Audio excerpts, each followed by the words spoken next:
resultado. Sectas. Buenas noches y gracias por acompañarnos desde sus hogares o desde donde sea en esta tertulia de los jueves por la noche en Televisión Española. Y ante todo, deshacer un equívoco.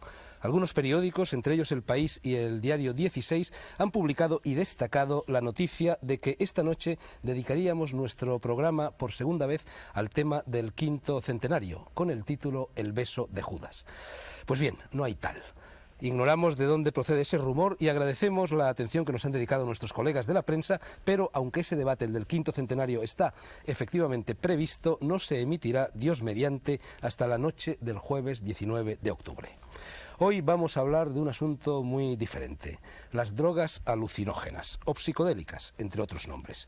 Y vamos a hacerlo no desde una perspectiva político-social, ni económica, ni sanitaria, ni jurídica, aunque esos puntos de vista saldrán seguramente a relucir durante la charla, sino con un enfoque filosófico, religioso, espiritual, histórico, antropológico y cultural. Alucinógenos, es decir, marihuana, hachís, LSD, peyote, mescalina, ayahuasca, amanita muscaria, estramonio y un largo etcétera.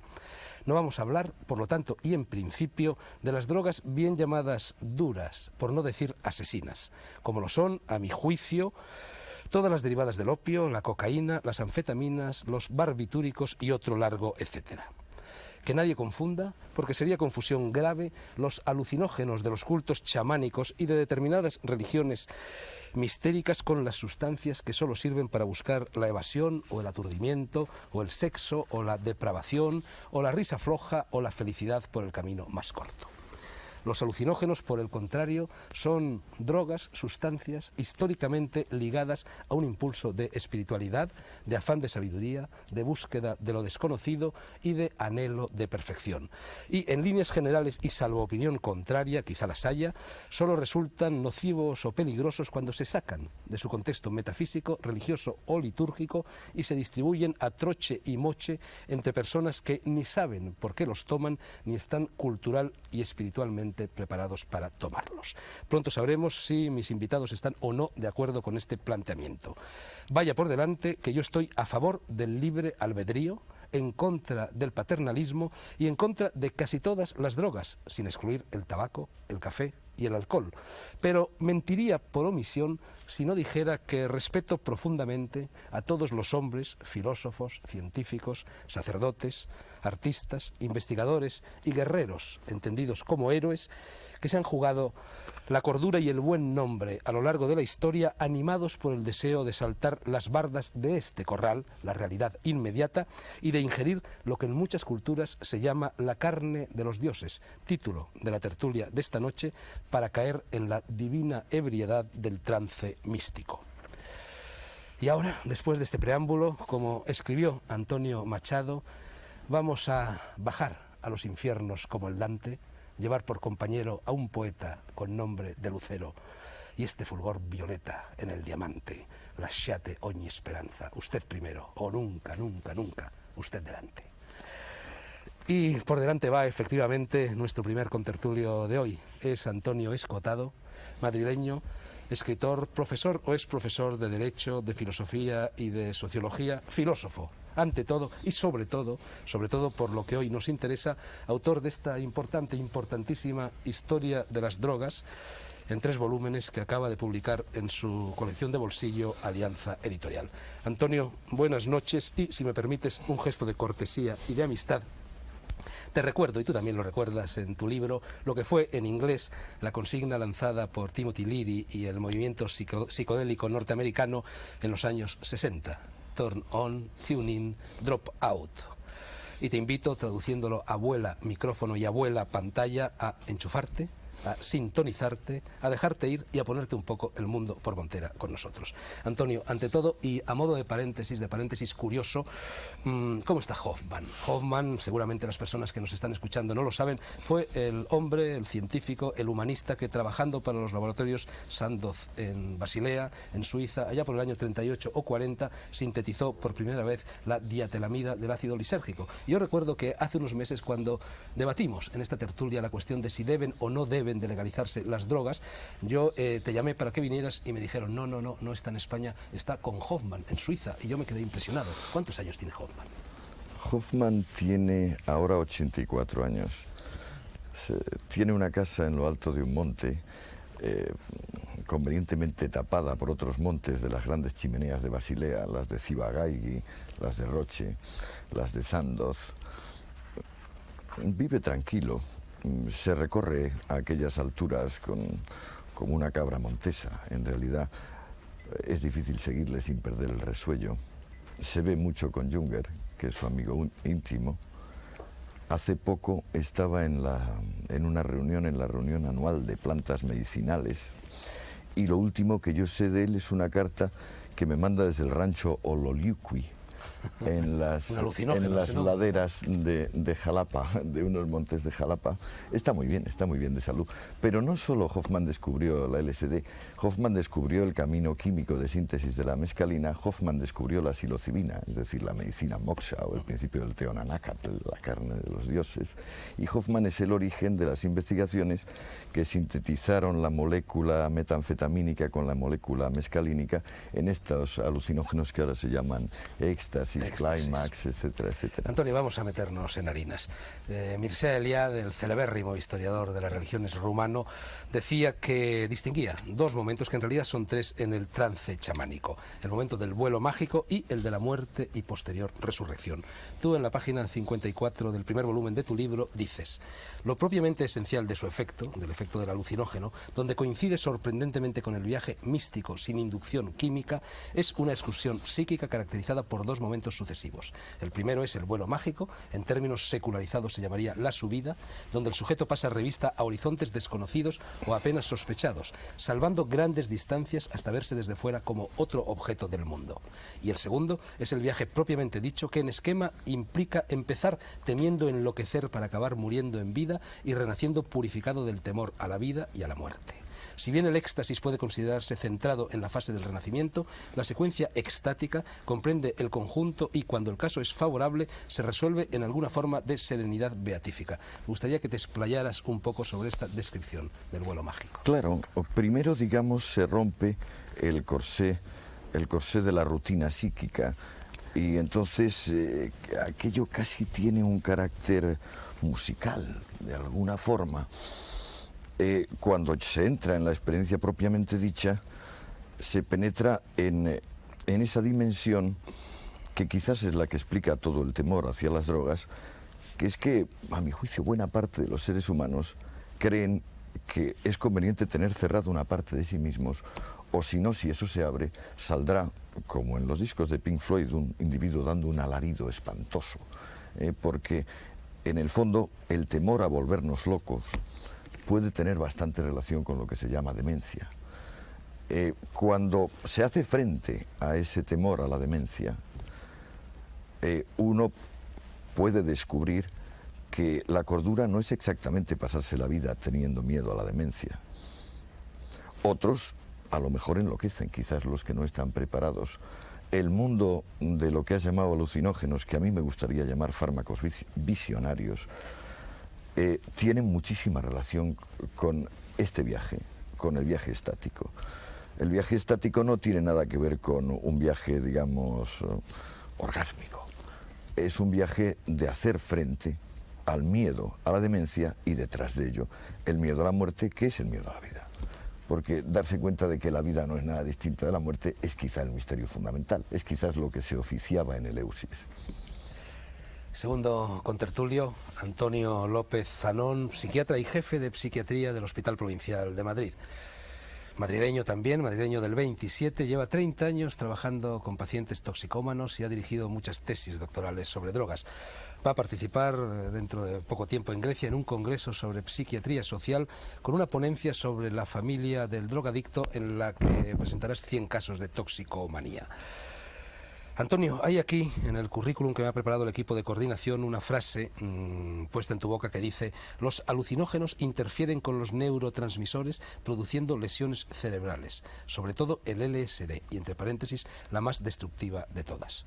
¿Está eso demostrado? Los daños a las neuronas, las lesiones genéticas, las alteraciones celulares. Yo te confieso, Antonio, que cuando estaba investigando para escribir la historia mágica de España y a lo largo de mis viajes por el África Negra y por el sureste asiático y por lo que queda de las culturas precolombinas, he intervenido con cierta frecuencia en funciones litúrgicas, llamémoslas así, y en esas funciones litúrgicas se me han suministrado algunas de estas sustancias que tú dices que son muy peligrosas. ¿Tengo el cerebro, en tu opinión, hecho albondiguillas y más vale que me retire de la vida, o tengo esperanza todavía? Pues yo no lo sé, no puedo dar una opinión sobre ti, pero yo te diría que soy un médico y si he sabido que existían alucinógenos es porque como psiquiatra he llegado a conocer a los enfermos, y eso ha sido hace 30 años, y cada vez voy viendo más enfermos y cada vez voy viendo que cuando yo pensé hace 30 años que el hachís, la marihuana,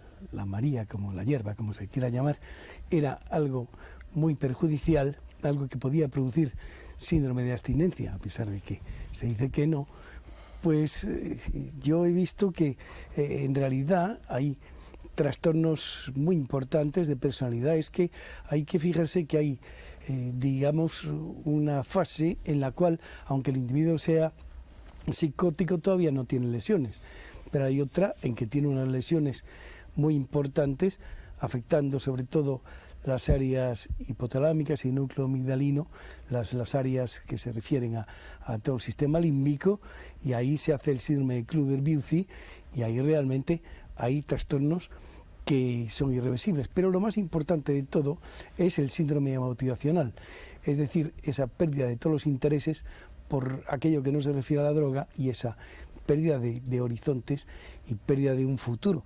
Y eso es lo que realmente a mí me preocupa, porque es lo que en realidad pienso que aqueja más importantemente a los pacientes que yo veo.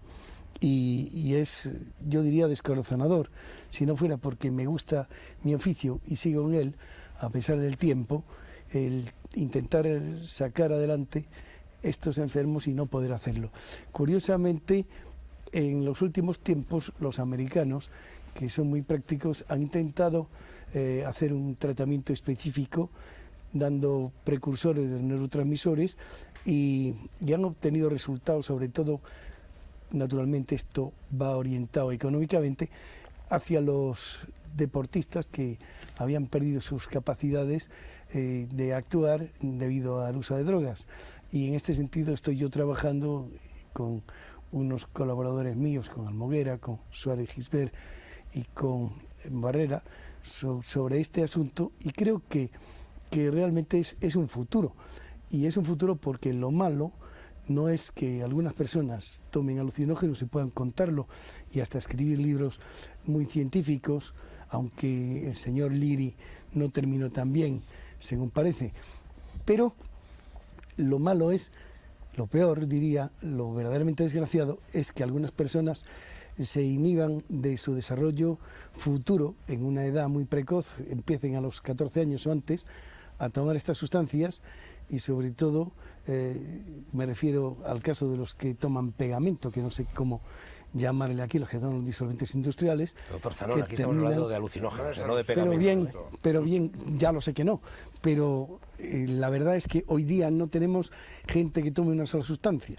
Todos los que tenemos son politoxicómanos o polintoxicados, y es muy difícil encontrar hoy día un paciente que tome solo una sustancia. Bueno, vamos a ver lo que piensa de todo esto nuestro tercer contertulio, ya suficientemente conocido por los espectadores del Mundo por Montera, porque ha estado en 2 o 3 ocasiones aquí. Se trata de José María Poveda, psiquiatra, por supuesto. Ha realizado estudios sobre estados alterados de conciencia con el uso de los alucinógenos. Ha investigado también sobre esto mismo en California y en la India, y también sobre los efectos y consecuencias del uso de alucinógenos, tanto en él mismo como en otras personas. José María, ¿tú coincides en el diagnóstico que acaba de emitir tu colega? Por ejemplo, a mí me ha sorprendido la afirmación de que los alucinógenos crean adicción física, porque, por lo que yo sé, no crean adicción física, crean adicción psicológica y emotiva. e incluso prácticamente tienen unos índices de tolerancia bajísimos, por no decir nulos, ¿no? Claro, es difícil hablar muy en general de este tema que es tan complejo.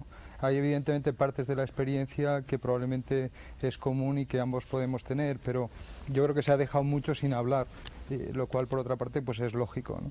En concreto, no hay que confundir los posibles efectos negativos que conducen a alguien eventualmente al contacto con los psiquiatras con los posibles efectos positivos, incluso si se quiere, que pueden surgir en relación con esto. En mí la preocupación por los estados alterados de conciencia surgió pues como un decir, bueno, ¿cómo se produce la locura? ¿Puedo producir artificialmente la locura?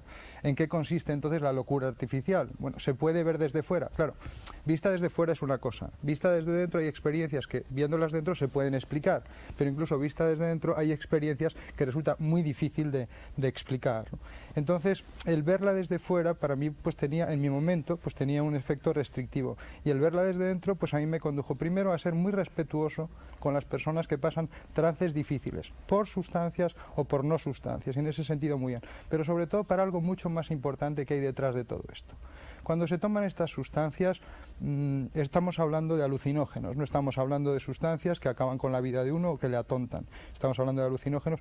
Este tipo de sustancias pueden conducir a un cambio muy fuerte en el mapa del mundo que tiene la persona que los toma, un cambio en su mapa del mundo, en su concepción de la realidad. En ese sentido puede entenderse que son subversivos, porque la persona antes o después cambia una serie de cosas y pueden cambiar sus valores, pueden cambiar sus enfoques. O sea, se entra en un estado alterado de conciencia. Otra cosa es pensar que solo los alucinógenos le van a permitir a uno entrar en un estado alterado de conciencia. Se puede entrar de muchísimas formas, por rituales religiosos, por autohipnosis, a través del sexo, a través de distintas sustancias. O sea, hay muchas maneras de entrar en estados alterados de conciencia. Cabe obviamente un abordaje de estos estados desde la psiquiatría, es decir, este señor me lo trae, no, este señor viene aquí, ¿qué puedo hacer para que no esté tan colgado? Que es verdaderamente lo que se encuentra en los hospitales psiquiátricos a veces, gente que se ha organizado muy mal. Pero hablando de esto, yo terminaría diciendo que es importantísimo el contexto.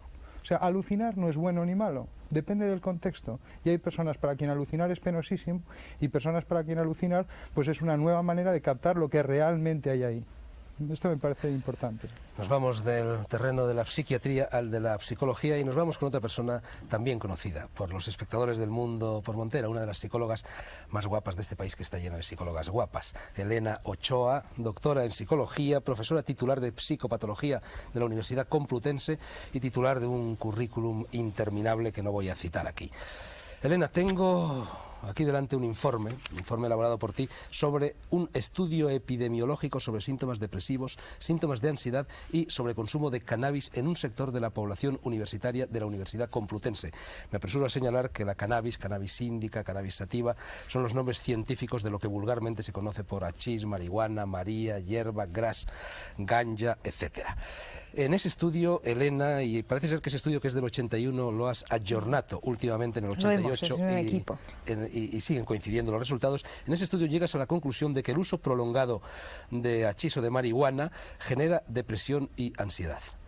Sin embargo, hay países como Marruecos, como Afganistán, como Nepal, como la India y como tantos otros donde fumarse una pipa de hachís es un gesto rutinario, cotidiano, como aquí lo puede ser tomarse un chato. Y hay millones y millones de hombres, porque normalmente son hombres los que fuman en esos países, no mujeres, que son los que pueblan estos países y que lo hacen, como te he dicho, cotidianamente. Hay que pensar que esos países están habitados por zombies, por muertos vivientes y atontados y deprimidos que caminan por las calles.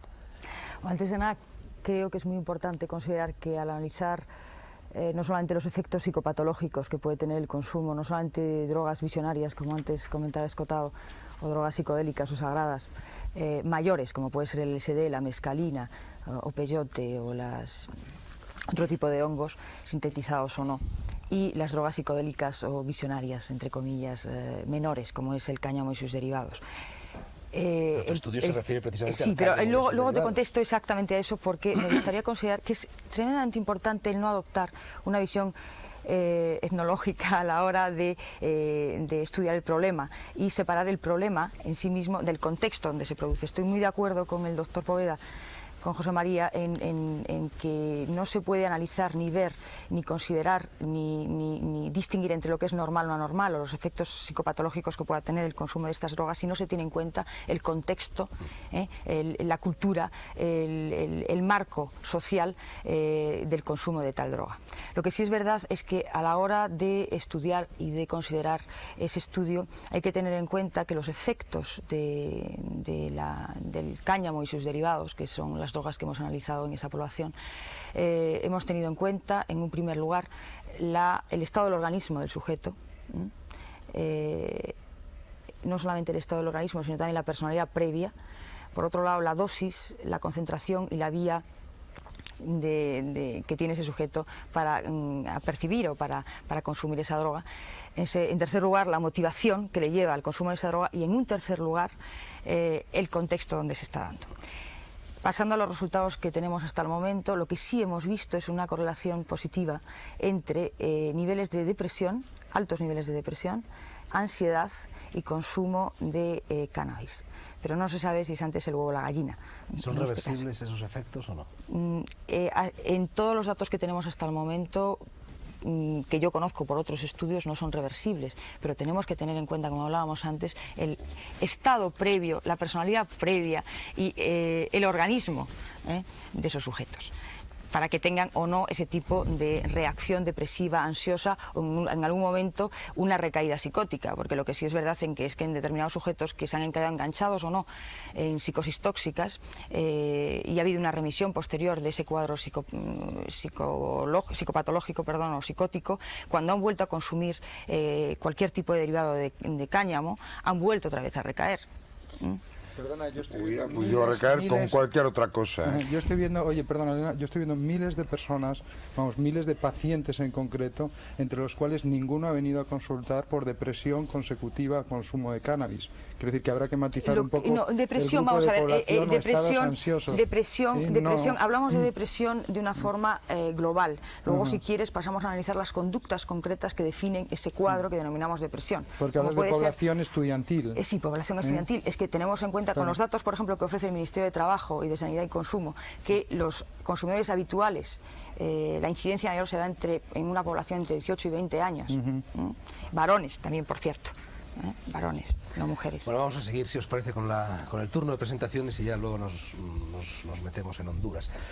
Cuentan de un sabio que un día, ese sabio es André Malví, contertulio habitual del Mundo por Montera, que lleva hoy, según nos ha confesado al entrar en este estudio de Televisión Española, 5 días sin dormir. Es el mutante, entre comillas, de nuestro programa. André, el cuerpo humano elabora alucinógenos. Claro, yo tengo un problema con todo lo que ha sido dicho hasta ahora, que es el siguiente. Primero, se está haciendo una confusión terrorífica entre sustancias totalmente diferentes entre sí y entre comportamientos totalmente diferentes. O sea, hay sustancias que la gente toma para apartarse. Serían pues todos pueden ser los neurolépticos, etcétera, incluso los omníferos, lo que quiera, pero apartarse, no estar tocado por el mundo. Y todas las drogas tienen que ver con la relación con el mundo inmediato o mundo no inmediato. La segunda parte es la parte en la cual hay que soñar un mundo que podría ser, o bien entrar en lo que está dentro del mundo pero que no vemos, lo de Paul Éluard, ¿no? Il y a beaucoup de monde, ils sont tous dans celui-ci. Y la tercera es lo que permite de tener una energía que uno no tiene. Son 3 grandes categorías. Actualmente los yuppies se meten cocaína por la nariz. La gente que tiene problemas con los padres se toma lo que sea para huir, ¿no? Y hay otros que de repente dicen, bueno, este mundo no me gusta.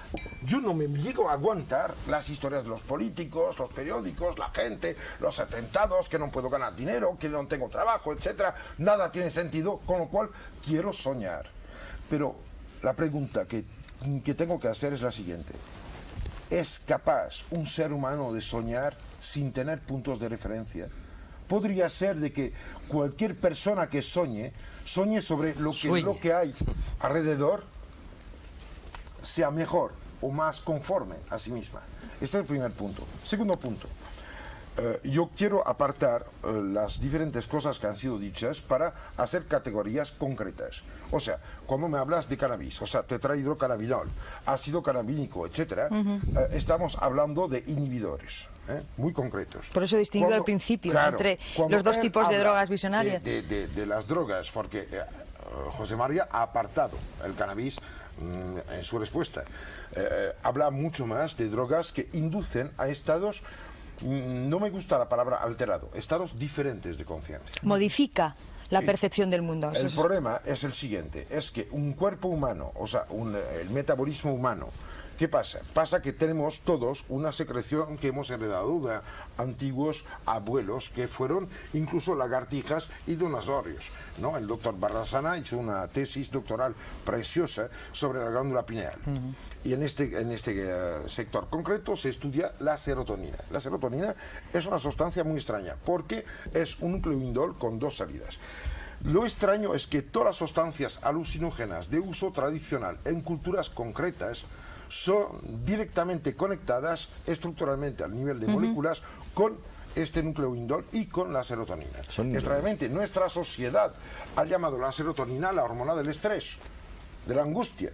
Yo digo que las iniciaciones fundamentales, los comportamientos dentro de sitios culturales que no tienen referencias perdidas, porque habría una paréntesis que decir de que los pagesos de mi tierra, de Cataluña, yo conozco muchos que tienen radios de 1125, o sea, un aparato así, ¿no? Con el altavoz en medio, y se conocen todos entre ellos, se intercambian bombillas y saben cómo y por qué funciona.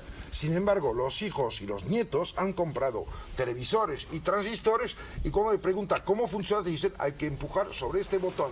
O sea que el progreso en cuanto a cantidad de cosas disponibles ha correspondido a una reducción de la conciencia y del conocimiento. La gente utiliza cosas que no sabe cómo funcionan. Están bailando con el misterio y con el desconocido. ¿Y cómo lo pueden arreglar? Haciendo una carrera. Si estamos viendo los decenas de miles de gente que está al paro teniendo una carrera en las manos. ¿Qué podemos decir nosotros? Decirle que estudien. Seríamos animales. ¿Y qué hacen? No tenemos nada que darlos. Hay un problema fundamental, decir a la gente, oye, cuidado, cuando tomas una droga alucinógena, sea cual sea, estás cogiendo una muleta, estás cogiendo un ersatz, estás cogiendo un simil, estás cogiendo algo que tú podrías fabricar directamente subiendo dentro de ti. Esto es como comer una piedra hecha con dos jorobas en vez de tragar un cacahuete. O es confundir un camello con un cacahuete. Es un problema de parámetros. Todos tenemos una responsabilidad gigantesca ahí y nadie habla de esto, que es que es posible de subir en la conciencia, es posible de subir en la capacidad de mentalizar el mundo, es posible de ser genial, es posible de entender, captar y afuera de las limitaciones habituales, pero tenemos que dar el medio de esto. Pero y ahora si te vas a ir, por ejemplo, todos los que tenemos, aunque sea un poco de conocimiento, lo tenemos que entregar. No estamos enfrentados al problema de la droga, no estamos enfrentados al problema de los alucinógenos, estamos enfrentados al problema de entregar y dar. Estamos en una sociedad de egoísmo y ahí está la raíz de la historia, porque se puede explicar a nivel bioquímico muy bien, pero hay muchas otras cosas. Y ahora toca al Campillos para la ética. Eso, ahora toca a Campillo, que es nuestro juez de paz. Bueno, yo iba a decir una cosa. En unos casi 40 años de vida en diferentes laboratorios de física y de química, he encontrado gente profundamente deprimida, algunos se suicidan, y que se estaban dopados, drogados, con racionalidad extrema. Tengo casos. Es el comportamiento sin inhibidores, en que las relaciones pre y postsinápticas se producen normalmente, llevado al extremo, con obsesión total de saber llegar al premio Nobel. He conocido casos de hombres que se han suicidado porque a los 50 años no habían llegado al premio Nobel, compañeros míos. Estos hombres estaban tan obsesionados. Aquí deberíamos de habernos suicidado ya casi todos. Sí, bueno, pero, no, lo que quiero decir es que se habían alimentado su cerebro de una manera que estaba deformado totalmente. y No, digo por parecía el el premio mecanismo. Nobel, porque no lo tenemos ninguno. Por suerte. A ver cuándo nos lo dan. No, perdona. Bueno, no, lo que iba a decir es que el caso de personas con casos de estructura psicológica anómala, los encontramos gente que no se han drogado nunca nada, no han hecho más que resolver ecuaciones diferenciales más o menos complicadas Y que han terminado y que han también estado con obsesos y que droga. estaban obsesos, algunos que conozco, con problemas combinatorios, gran cerebro del ajedrez, y ese hombre era un ser inaguantable, insoportable, casi un autista, un monstruo. Y es que tenía el cerebro deformado por utilizarlo solo de un solo modo. Antonio Escotado, me parece que en una de las primeras páginas de tu libro, del A primer pesar volumen de de tu todo, te libro... advierto que han dicho un par de cosas ahí que me gustaría decir, pero No, contesto. me Podemos callo entrar en y discusión. No, una cosa fundamental. Tú has dicho una clasificación que me parece perfecta de las drogas. Yo la resumiría en de paz, de energía y de excursión psíquica. Sí, totalmente, perfecto. Sí. Todas las de paz son adictivas, Sí. porque la molécula que da paz es la molécula que acostumbra. Sí, totalmente, pero hoy Todas hablamos las de solo energía de una de las son tres. estresantes Hablamos y de una son de las las de tres. verdad fatigosas para el sistema nervioso. Todas las de viaje son peligrosas para el que no quiere viajar. Es decir, para el que de verdad se quiere atener a un mundo de rutinas que es el único en el cual se O también encuentra que no cómodo. puede controlar el timón para En viajar. cuanto a ti, una cosa esencial. Yo, no sé, debe ser un disparate, pero no tengo inconveniente en reconocer que hace unos 25 años, con gran asiduidad, tomo cannabis. Normalmente para antes de dormir, pero a veces incluso un poco más. Desde hace unos 10 años, leyendo un libro chino, además un libro chino del siglo X, que decía que el hachís tomado poco induce falsas representaciones, pero tomado largamente, devuelve al hombre el sentido de la vida. He observado que sí, que crea depresión y que crea un punto de ansiedad. Pero por eso mismo lo tomo. Es decir, yo tengo un foco adrenalínico, es decir, de estimulación fuerte, y entonces necesito algo que me devuelva la capacidad para comprender todo lo que me falta por hacer, todas las tonterías que hago, todo lo que no soy y debiera ser. Sí, pero quizás tú Y entonces tienes... ese punto de ansiedad, Pero- esa anticipación Ajá, del pero quizás dolor tú tengas los y del soportes- error, para eso es Tengas para lo los- que creo que se pero puede quizás tú utilizar tengas- de mayor.